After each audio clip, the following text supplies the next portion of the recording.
Hey, bonjour à tous, et aujourd'hui nous allons parler de Odysseyland, de Shabba, gamme Ado adulte, ado famille. adulte, famille. Jouer pour les grands cette fois-ci. On va vous montrer la boîte quand même. Ouais. Hop, que voici, et donc c'est estampillé soirée-jeu. Ouais. Le petit logo, Le label. le label, estampillé, c'est beau comme. Voilà, histoire de faire la différence avec les boîtes enfants, la fameuse boîte jaune. Et donc là, cette fois-ci, on est sur des jeux pour les plus grands. Odysseyland s'est proposé à partir de 10 ans. C'est un jeu de Kramer et Kissling et on va partir à l'aventure. Vous voulez bien? Avec grand plaisir. On va jouer chacun pour soi, une bande en fait d'aventuriers. On a été appelé par le roi parce que le royaume en fait rencontre des soucis et des créatures qui apparaissent dans les marais. Et donc avec notre bande d'aventuriers, en fait, on va essayer de leur prêter main forte. Il va falloir se préparer à la quête. Le début de la partie servira principalement, vous verrez, à collecter différents objets, des épées, des potions, de l'or en fait, pour être fin prêt pour affronter ces créatures. Pour l'instant, nos personnages ont commencé dans le coin nord-est en fait du plateau et Nord-ouest, je pense. nord-ouest. C'est inversé. Précisons-le, c'est inversé pour les besoins On de la commence caméra. au plateau nord-ouest en fait du plateau et on va essayer de rejoindre la capitale située à l'autre bout du plateau, donc au sud-est. C'est ça. Là, on Tout est bon. En début de partie, on va préparer le plateau et en fait, je vais retourner des cartes, 8 cartes, jusqu'à ce que j'ai retourné 8 cartes normales. En fait, à chaque fois, sur les cartes, vous avez un type d'objet. Là, c'est une épée qui doit apparaître en fait en G5. Je vais donc aller chercher une tuile d'épée et en G5, je vais placer en fait celle-ci sur le plateau. Donc au fur et à mesure, des jetons apparaissent. Si vous voulez m'aider, on va continuer. En C10, cette fois-ci, c'est un soldat. Donc dans les cités, on peut recruter des soldats. Une nouvelle épée dans une montagne en I2. Troisième carte. Ah, une créature fait son apparition. Oh. Elle ne comptera donc pas dans les 8 cartes normales que nous allons retourner. Si tu veux bien nous montrer un monstre du Ici marécage, tu peux retourner la tuile en I7. I7, Voilà. On est à la moitié de un la phase petit monstre des d'installation. marais. Voilà. Plus ou moins gros celui-là, il a combien 8. déjà 8, c'est un petit, ça va pour l'instant. H1, il y a une potion qui vient d'apparaître dans C'est une ça, les forêt. potions Voilà, tout à fait. En H1. Voilà. 4 cartes, une épée en H3. Une pièce d'or en C8. Voilà. Une pièce d'or en C8. J3, un autre soldat. J3, on y est. Une deuxième créature, qui compte donc toujours pas dans les 8. Un monstre un peu plus gros. Et puis une dernière carte en C1. Hop, une potion. Une potion. Une potion, c'était ça. Hein. Voilà, C1. Merci. Le plateau est installé, on va pouvoir commencer à jouer. L'idée pour chacun d'entre nous, à chaque tour, c'est de faire apparaître 2 nouvelles cartes. Donc le plateau s'alimente, en fait, il y a plus ou moins d'objets à récupérer en fonction de ce que je vais rajouter. À chacun de nos tours, on le fera. Puis j'aurai le droit à 2 déplacements. Tout d'abord, je rajoute 2 cartes. En A4, une nouvelle potion. Et en K9, un soldat. Voilà. Maintenant que j'ai rajouté ces 2 éléments, j'ai le droit à 2 déplacements. Mettons que je joue les verts, eh bien je vais pouvoir déplacer mes personnages. Mes personnages, en fait, glissent. C'est-à-dire, je joue d'autant de cases que je veux, en fait, pour s'arrêter s'il le souhaite sur un élément. Je peux aussi m'arrêter dans une case vide, pour l'instant, si j'en ai l'envie. Si je m'arrête dessus, hop, je récupère, je suis le seul à pouvoir prendre connaissance de ce qui se trouve dessus. Je peux à nouveau jouer un de mes personnages, ça peut être soit le même qui refait un deuxième déplacement, soit l'un des autres personnages, voilà, qui se déplace pour récupérer dans un autre axe et un deuxième élément. Voilà, j'ai pris connaissance de ce qu'il y avait dessus. Attention, quand vous déplacez vos personnages, ils ne peuvent jamais revenir en arrière. Je vous rappelle qu'on va vers la capitale, et donc ce personnage ne remontera jamais plus au nord, et ne repartira jamais plus à l'ouest. D'accord. Il est cantonné à Il ne lui reste que cette partie-là. Donc vous êtes libre dans votre déplacement, mais attention à ce que vous faites, parce que tout ce qui est maintenant derrière vous, ce personnage-là en tout cas ne le récupérera plus jamais. C'est pour ça que on a chacun 8 personnages qui ont commencé dans ce coin-là du plateau en début de partie, donc j'ai encore d'autres possibilités d'aller bien sûr récupérer ce qui est au nord, mais quand l'ensemble de mon groupe aura bougé par là, tout ce qui est derrière moi, je peux lui dire au revoir. D'accord.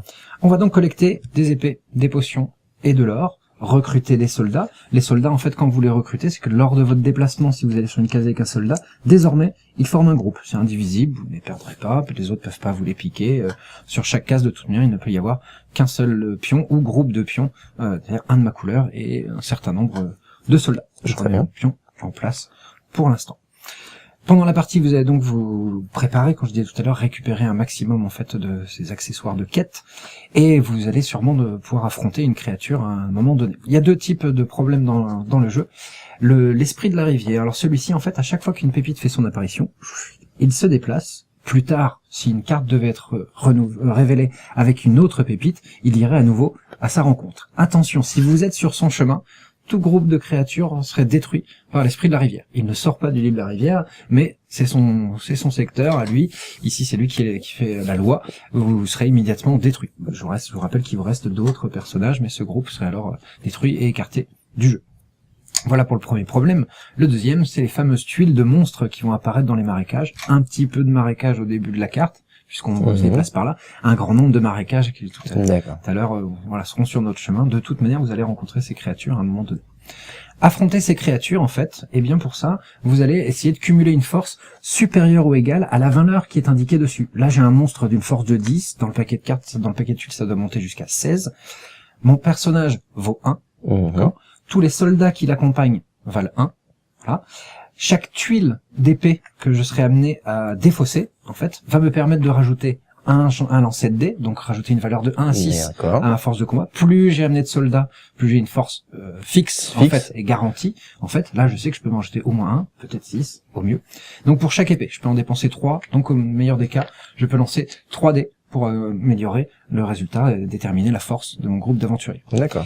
Une fois que j'ai donc déterminé tout ça, attention, vous avez des épées magiques, certaines rajoutent 1, 2 ou 3 au résultat en fait de votre dé, donc vous savez aussi si vous aurez des bonus, donc une valeur garantie en fait avant de lancer les dés. Si jamais ça suffit, vous affrontez la créature et vous marquerez des points de victoire. Si jamais ça ne suffit pas, c'est là que vous pourrez soit dépenser des potions qui vous rajoutent des points fixes, mais après jet de dés, c'est au besoin, le monstre est presque affaibli, je lui lance une potion de ma mouture et je peux l'affronter. Ou alors, dépenser en fait de l'or précédemment acquis, en fait, si vous défaussez une pépite d'or, vous avez le droit de relancer l'un de vos dés. Ça ne garantit pas que vous ferez mieux, mais peut-être, voilà, si j'avais un 1 ou un 2, j'espère pouvoir faire mieux en le relançant. Attention, tout ce qui a été utilisé sous forme de tuiles est défaussé, c'est utilisation unique. Voilà. D'accord. Pour finir, si malgré tout ça, vous n'avez pas réussi à affronter le monstre, si vous étiez un peu trop gourmand, vous y êtes allé avec trop peu de matériel, le groupe, donc votre personnage et les soldats qui l'accompagnent, sont écartés du jeu, ils ont été détruits. D'accord. Voilà pour le système de jeu, puisqu'en fait nous allons avancer au fur et à mesure, affronter des monstres et autres. Les joueurs, en fait, la partie s'arrêtera à partir du moment où la pile ne comportera plus, en fait, c'est-à-dire s'il n'y a plus dans la réserve de soldats ou d'épée, en fait, voilà, c'est la fin de la partie. Ou encore parce que tous les joueurs, de toute manière, sont arrivés dans la capitale, qu'il n'y a plus de déplacement possible, ce serait aussi la fin de la partie. Mais jusqu'ici, je vous ai pas parlé de système de points de victoire, parce qu'en fait, le jeu se joue en scénario. Hop, Jérémy, si tu veux bien, merci. En fait, il y a plusieurs cartes de scénario dans la boîte, il y en a déjà 3 de proposées. Il y aura des extensions déjà... Enfin, les auteurs travaillent déjà dessus. Donc il y en a d'autres qui viendront par la suite, mais donc sous la forme d'une fiche, comme celle-ci. Hop, donnez un petit zoom. Vous avez des informations complémentaires uniquement pour ce scénario-là. C'est-à-dire qu'on choisit celui qu'on va jouer, et on ne jouera pas de la même manière selon tel ou tel scénario. Les trois premiers scénarios de la boîte en fait sont en fait didactiques, bien sûr le scénario 1 pour découvrir les premières mécaniques, le scénario 2 sera plus compliqué, le troisième est carrément costaud. Donc ça offre une grande rejouabilité. Là par exemple dans ce premier, déjà on va vous dire qu'on va jouer avec un score visible, c'est-à-dire qu'à chaque fois que vous marquerez des points de victoire, on y marquera immédiatement, donc vous savez quel adversaire est mieux parti que vous, qui il faut essayer de bloquer, passer devant lui pour essayer de le ralentir. Là dans celui-ci c'est simplement affronter des créatures et ramasser de l'or qui vous permettra de marquer des points de victoire et de recruter des soldats. Là on a un petit système exponentiel, le premier soldat que je récupère vaut 1, le deuxième vaut 2, le troisième vaut 3, plus je recrute des soldats en fait, plus je récupère de points de victoire. Le deuxième scénario en fait, lui va intégrer des notions en fait de majorité. En fait, il y a en fait à nouveau à récupérer de l'or, mais il y a à savoir qui va être celui qui l'aura fait le mieux, et ainsi de suite. Alors que le troisième va jouer aussi avec la géographie du lieu. Vous avez des cités un peu partout dessus, et donc vous allez devoir, comme d'habitude, récupérer de l'or et des créatures pour des points, mais en plus essayer de prendre le contrôle des cités qui sont devant vous. Là, j'ai une cité de 3 cases qui vaut 3 points. Si à la fin tu as un personnage et que moi j'en ai 2 à l'intérieur, les 3 points de la cité me reviennent. Donc on a une prise de contrôle des cités qui peut nous rapporter des points. Mais attention en plus, seulement dans ce scénario-là, vous avez aussi des points négatifs. En fin de partie, on multipliera le nombre de soldats de personnages qui vous restent à l'extérieur des cités, multiplié par le nombre de créatures qui traînent encore arriver à la tombée de la nuit, les créatures font un carnage, tous ceux qui traînent dehors, bah, tout ça, ça vous fera des points en moins. Donc là, je vais en collecter, en gagner, et potentiellement en perdre. Attention à ce que vous faites. D'accord. Donc, avec 3 scénarios et d'autres à venir, on a vraiment la possibilité de jouer, de rejouer à ce jeu tactique. C'est proposé à partir de 10 ans, mais on verra tout à fait un public ado et adulte jouer entre eux à ce jeu. D'accord. Donc tout à l'heure, tu nous parlais que la fin de partie pouvait arriver s'il y avait épuisement des épées ou des soldats, c'est ça? Ah, épuisement de la réserve, c'est-à-dire que Ouais, dès que, puisque à tous les tours tu alimentes le plateau, Mmh. je ne sais pas comment sont ordonnées les cartes à l'intérieur tout à du fait. paquet. Est-ce que les créatures vont venir vite? Est-ce qu'elles nous attendent un peu vers la fin? Est-ce qu'il y en a un petit peu tout au long de la partie? Donc c'est à vous d'estimer qu'on serait pas très loin de la partie pour essayer d'optimiser vos coups. Donc du coup, une épée utilisée est écartée du jeu. Exactement, et pas remis pas dans remise dans la voilà, réserve, c'était voilà, ça, elle est c'est écartée ça que je voulais du jeu. soulever, d'accord. Ouais, c'est Très bien. valable pour toutes les piles. D'accord, très bien. qui sont Ok. ici. Important. Odysseyland. Eh ben ouais, Odysseyland, nouveauté à bas, à vous de tester. Là, le plus gros jeu Ah bah de oui, chez en même temps, Abba. là, on a un binôme Kramer et Kissling qui nous ont fait une multitude de jeux, peut-être 20 ans de création de jeux de société, multiples fois primés. Et ben, on vous remonte la boîte et ça sera disponible. C'est sorti à l'automne 2015, donc là, c'est... Et là, on est sur pour du, la boîte de base. on est sur du 30, 40 40 euros, 40 euros. Hein. On est parti sur du 40 euros. Voilà, c'était Odysseyland. Merci de nous avoir regardés et à très bientôt. À bientôt. Merci, au revoir.